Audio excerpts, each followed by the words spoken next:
Welcome to Spiritual Dessert Trews for Russell Brand and other people. So this is a bedtime story. Russell Brand in New York City. If the phrase, "you are what you eat," is true, that we ourselves have become farmed beings living in cells, our energy siphoned to fuel the machine of consumer capitalism. That bit's not in the book, it's too complicated.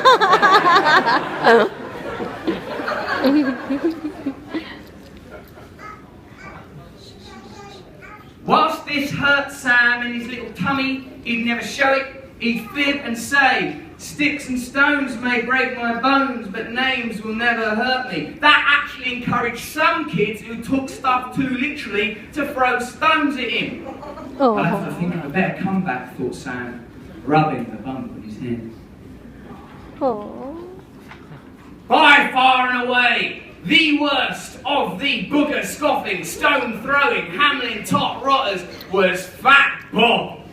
He was a rotund sphere of chocolate-coated self-regard, probably because he'd won the most gorgeous child pageants, not to mention a series of less important but still prestigious contests: loudest burp for 3 years running, wettest fart district finalist, and the Hamelin beige rosette for slickest poo.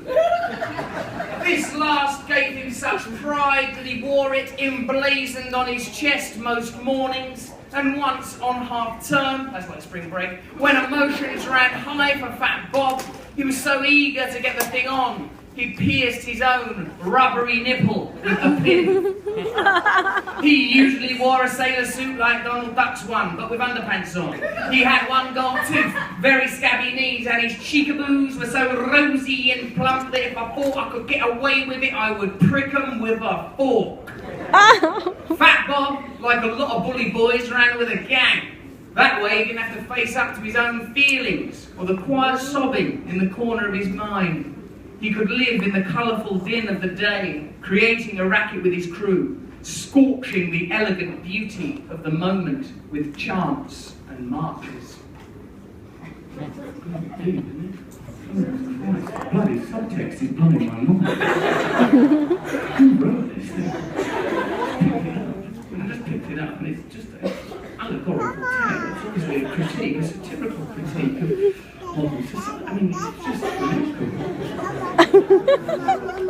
Gretchen, who was usually in Fat Bob's orbit, adored Fat Bob. The cheeks, the rosette, the blooming circle of blood around his right nipple, all to her seemed like the marks of a good sort. Now Gretchen is what you'd call gorgeous. Tall. Shut up. Tall. Crying, it's like a kid's book or something. A literature kid. How many lines have got to be ruined? I did specify no children. Children's book. Obviously, to exclude children from a children's book reading would be counterproductive. Bad marketing strategy, on par with urging people to riot in Barnes and Noble, who've been kind enough to stage the event. Let's face it, the machinery of capitalism itself will not be effective just by outright here, just inconvenience people that are trying to do their bloody jobs. People the same as us, essentially. Probably are they? Now Gretchen is what you'd call gorgeous. Tall like a tower in Castilla with a donkey being shoved off it. They did that. Dark blue eyes like the deepest oceans where people dump their rubbish. This also happens.